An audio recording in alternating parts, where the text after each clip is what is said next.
Je vais donc laisser la parole au dernier intervenant, M. Elias Zouari, qui est démographe, qui est président du Centre d'études et de réflexion sur le monde francophone et qui va justement nous présenter le français sous l'angle de la démographie. On a déjà compris tout à l'heure que on voit bien quand 1% d'anglophones, si je puis dire, officiellement en Europe et que ça fait quand même la langue, ça montre bien que la démographie n'est pas tout, mais qu'elle est aussi importante parce que la démographie, quand on regarde le problème au niveau mondial, le français n'est pas défavorisé, si je puis dire. Voilà, je vous laisse la parole. Donc, je vous remercie de m'avoir invité pour prendre part à cette table ronde consacrée à la francophonie, un domaine passionnant, et que j'ai donc le plaisir d'aborder sous l'angle de la démographie. J'avais apporté quelques cartes et graphiques avec moi, mais je pense qu'on n'aura pas le temps de les démontrer, mais ce n'est pas grave. Alors déjà, donc, le monde francophone, d'un point de vue démographique, c'est un espace qui est très dynamique, ce qui signifie qu'il est en train d'émerger aujourd'hui sur la scène internationale, mais ce qui implique également, c'est une évolution qui implique également un certain nombre de défis à relever naturellement. Alors tout d'abord, je voudrais juste rapidement présenter le monde francophone pour éviter certaines confusions, certains malentendus. Le monde francophone, si on applique en tout cas la même définition qu'on utilise pour les autres espaces linguistiques, hispanophones, arabophones ou autres, ben c'est l'ensemble des pays et territoires, tout simplement, où l'on peut vivre en langue française, dans lesquels l'usage du français est une réalité quotidienne à divers degrés, car c'est la langue des affaires, des médias, de l'administration, de l'école, de l'enseignement, seul ou avec une ou d'autres langues locales partenaires, pour prendre un terme qui est utilisé à juste titre par l'OIF. Et donc ce vaste espace, dans sa définition géographique la plus stricte, en comptant que les territoires qui sont francophones, y compris dans les territoires, par exemple, en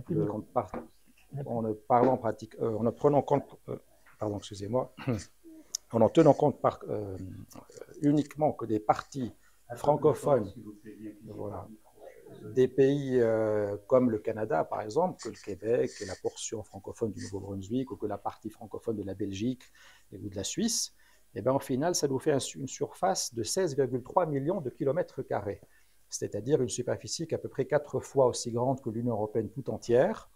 C'est un territoire qui est d'ailleurs beaucoup plus vaste qu'on ne le pense, que ne l'indique la majorité des cartes géographiques en circulation, qui ont tendance à diviser par 3 ou 4 la superficie de cet ensemble en augmentant artificiellement la taille des pays du Nord, en particulier de la Russie ou du Canada, ce qui fait que, à titre d'exemple, un pays comme la Guinée est aussi grand que le Royaume-Uni, à 1% près. Or, dans les cartes, vous la verrez souvent paraître 3 fois plus petite que le Royaume-Uni, alors qu'en fait, elle est aussi grande. Ou encore, on a l'exemple de l'Algérie, qui est 10% plus grande que le Groenland, le pôle Nord, alors que dans bien des cartes, elle paraîtra être 4-5 fois plus petite. Voilà. Et c'est avec l'espace anglophone, le seul espace dans lequel sont représentés tous les climats existants sur Terre, désertiques, arctiques, etc., équatorial, et ainsi tropical, et ainsi de suite. Et donc ce vaste espace regroupe 33 pays sur 4 continents. D'un point de vue démographique, c'est un ensemble donc, de pays, de territoires qui regroupe aujourd'hui 555 millions d'habitants.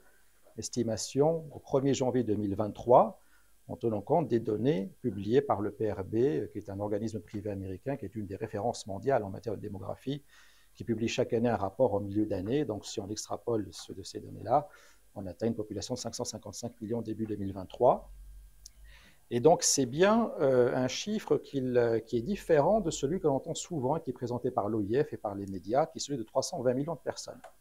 C'est un chiffre qui, il faut le souligner, ne permet pas d'apprécier correctement le poids réel du monde francophone, de la langue française dans le monde, car c'est un chiffre qui ne tient compte que des personnes qui ont une bonne connaissance, ou en tout cas un niveau au moins assez bon de maîtrise de la langue française à l'oral et à l'écrit. Ce qui fait par exemple que ce chiffre de l'OIF, qui est régulièrement pris par les médias, ne tient compte que du tiers des Ivoiriens, 34% seulement, et du quart des Sénégalais, 26%. Donc vous voyez bien que c'est un chiffre qui ne correspond à aucune réalité économique. En économie, on raisonne en termes de marché, on ne s'amuse pas à calculer qui parle bien français, qui ne le parle pas bien, on n'écrit pas bien.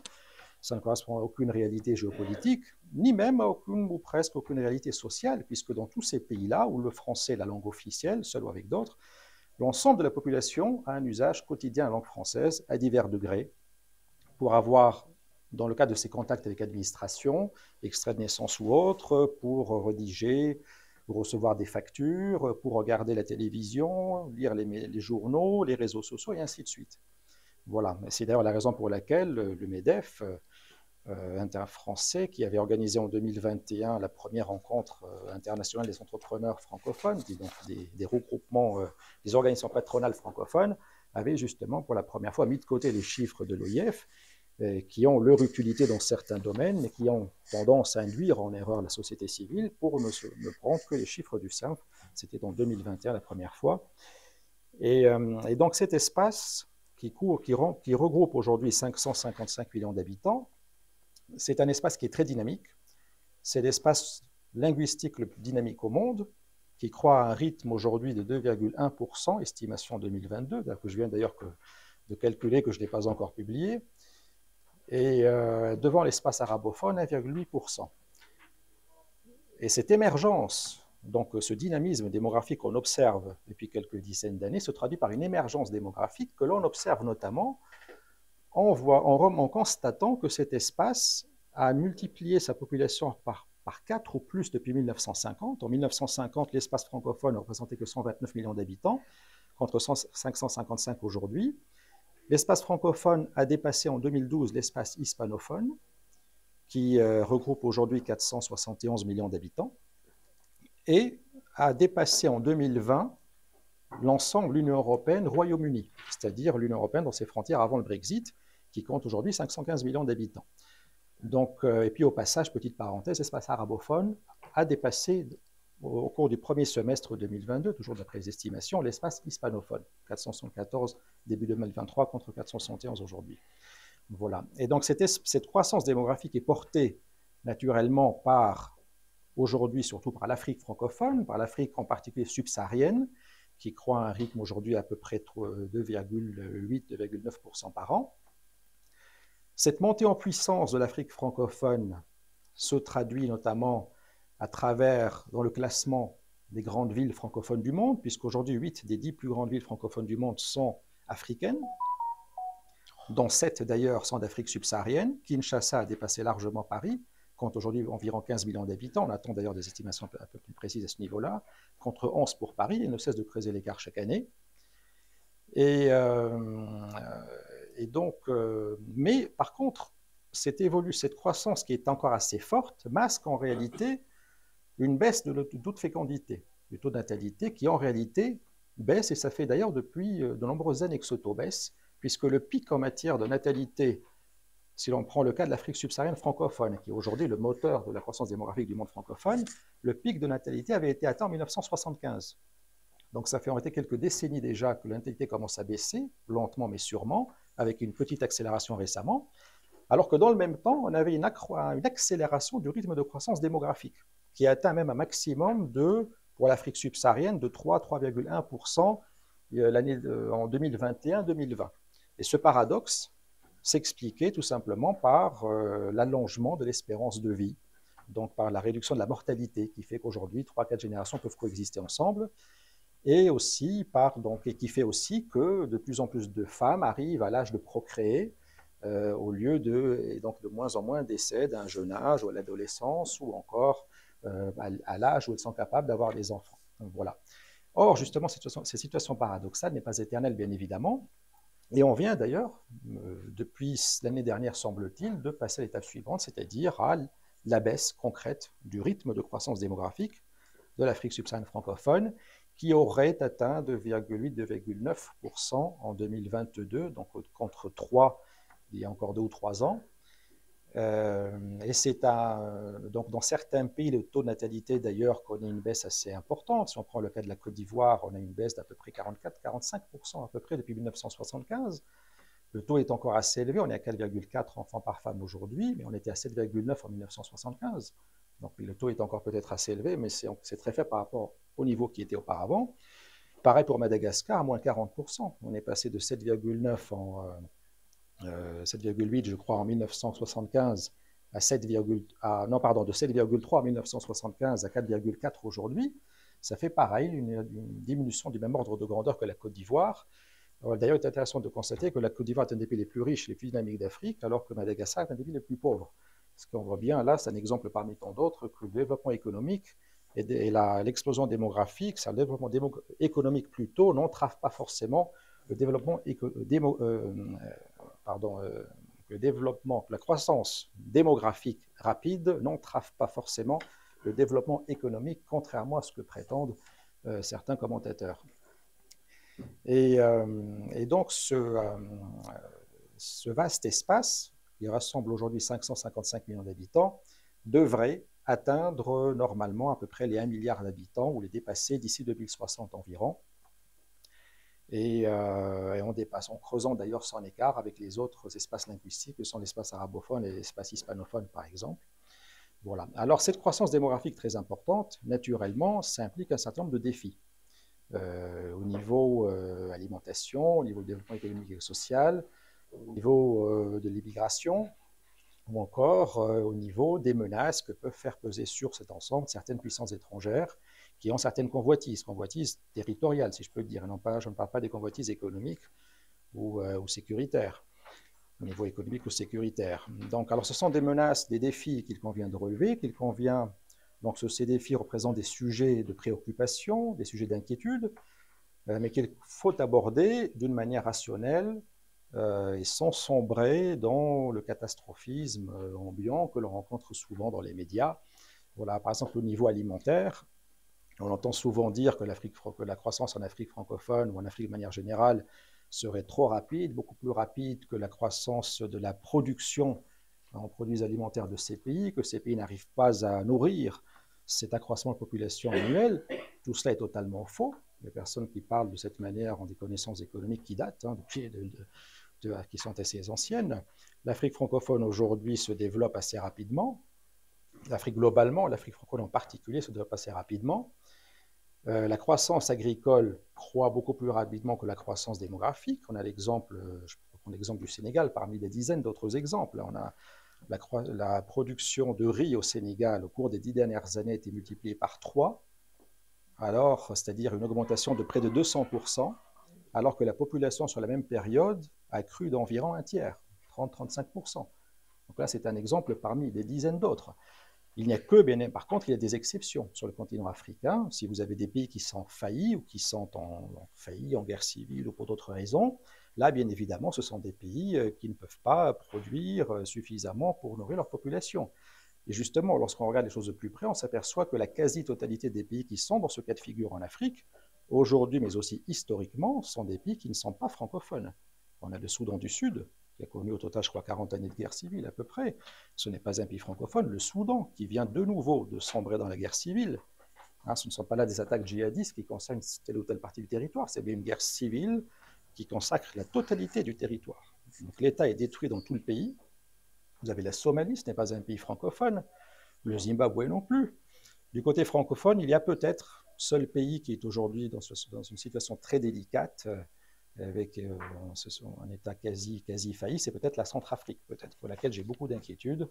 Hélas, mais même en Centrafrique, la situation est bien meilleure qu'au Sud-Soudan voisin. Au Sud-Soudan voisin, entre 2013 et 2020, il y a eu 400 000 morts, guerre civile. C'est-à-dire qu'il y a eu plusieurs fois autant de victimes qu'il y a eu dans toute l'Afrique francophone ex-française en 60 ans. Pareil en Éthiopie. Entre 2020 et 2022, en seulement 2 ans, il y a eu environ 600 000 morts, c'est-à-dire plusieurs fois plus qu'il y en a eu dans toute l'Afrique francophone ex-française en 60 ans. Ça vous donne un petit peu un exemple, un comparatif de la situation. D'un point de vue, aussi autre chose, n'oublions pas que l'espace francophone demeure très largement sous-peuplé. Voilà, un pays comme la Côte d'Ivoire, qui compte 30 millions d'habitants, s'il était aussi peuplé que la Grande-Bretagne, compterait 90 millions d'habitants. Voilà. Et si elle était aussi peuplée, par exemple, que l'Ouganda, un pays anglophone de l'Afrique de l'Est, elle en compterait 64 et non pas seulement 30 aujourd'hui. Donc il y a un rattrapage démographique qui est en train de s'opérer. Et les terres, ce ne sont pas les espaces, les terres agricoles, le potentiel agricole qui manque, des millions d'hectares de terres arables qui sont encore inexploitées. D'un point de vue, pareil, développement économique et social, là aussi, il faut prendre un petit peu de hauteur. Il faut savoir, par exemple, que le Richard Marcoux, qui est un démographe canadien, avait signalé qu'entre 1960 et 2010, le nombre de Maliens qui parlaient et francophones avait été multiplié par 30. Donc on avait un pays qui a vu sa population tripler sur la même période, mais qui a été capable de scolariser, d'augmenter, non seulement de suivre cette augmentation démographique, mais en plus de faire augmenter considérablement le taux de scolarisation. Donc si ces pays ont réussi à le faire au cours des 50 dernières années, je ne vois pas comment ils ne pourraient pas le faire dans les années qui viennent, alors que le taux de croissance démographique va baisser dans les années à venir. Donc il y a pareil en matière, enfin il y a des défis au niveau migratoire. Au niveau migratoire, c'est vrai, là aussi il y a beaucoup d'inquiétudes. On s'attend à ce que l'Afrique, par exemple globalement, devrait doubler sa population d'ici 2050. Donc si on parle de l'Afrique subsaharienne tout entière, qui est 1,2 milliard aujourd'hui, devrait passer à 2,4 milliards environ. Voilà, certains ont des inquiétudes en matière migratoire. On considère que cela pourrait se traduire par un afflux de plusieurs dizaines de millions de personnes vers les pays du Nord. Là aussi, il y a certains risques en la matière, mais là aussi, prenons un petit peu de hauteur, hein, et en prenant de la hauteur, on s'aperçoit que les craintes sont souvent exagérées. Parce qu'au cours des 40 dernières années, l'Afrique subsaharienne, pour ne parler que d'elle, avait déjà augmenté de 800 millions de personnes. Il y a 40 ans, il y avait des gens qui s'imaginaient alors qu'il y aurait des dizaines de millions, des dizaines qui viendraient en Europe, par exemple. Eh bien, ça n'a pas du tout le cas. Il n'y en a eu que 5 millions environ qui sont venus au cours des 40 dernières années, soit un peu moins du double aujourd'hui, en tenant compte de leur descendance. Voilà. Et puis, dernier point, que je termine juste une petite 2 minutes, ça c'est important. Il y a la question des convoitises de certaines puissances étrangères. On parle souvent parfois du Commonwealth ou du Gabon ou du Togo qui serait, leur adhésion à l'OIF serait problématique. Non, ce n'est pas problématique. Le Ghana, la Gambie ont adhéré à l'OIF. Ils ne sont pas pour autant devenus anglophones, comme le Mozambique a adhéré au Commonwealth, il n'est pas devenu anglophone pour autant. Ce qui est problématique, ce sont les attaques qui sont menées hors Commonwealth par certaines puissances qui visent véritablement à attaquer, je dirais, l'intégralité territoriale du monde francophone en rétrécissant la superficie, en faisant basculer certains pays dans leur giron. Et je parle notamment du Royaume-Uni et de son offensive contre la francophonie au Maroc.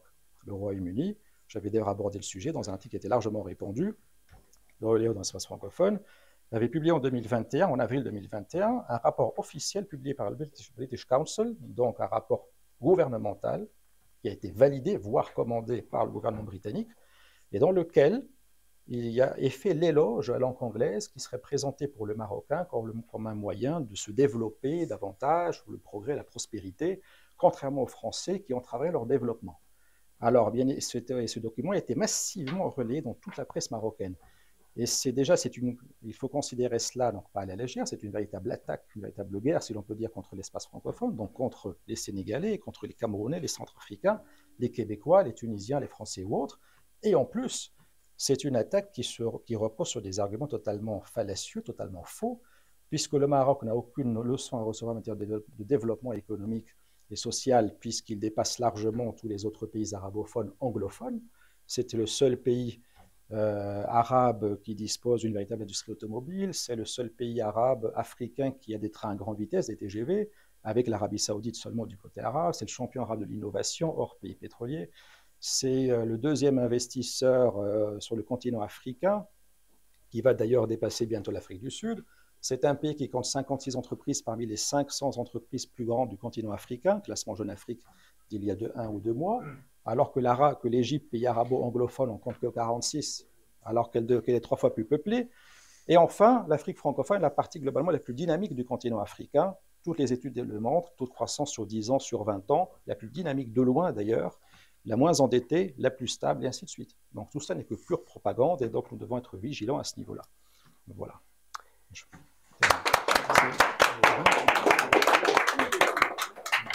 Merci beaucoup, Monsieur Zouari.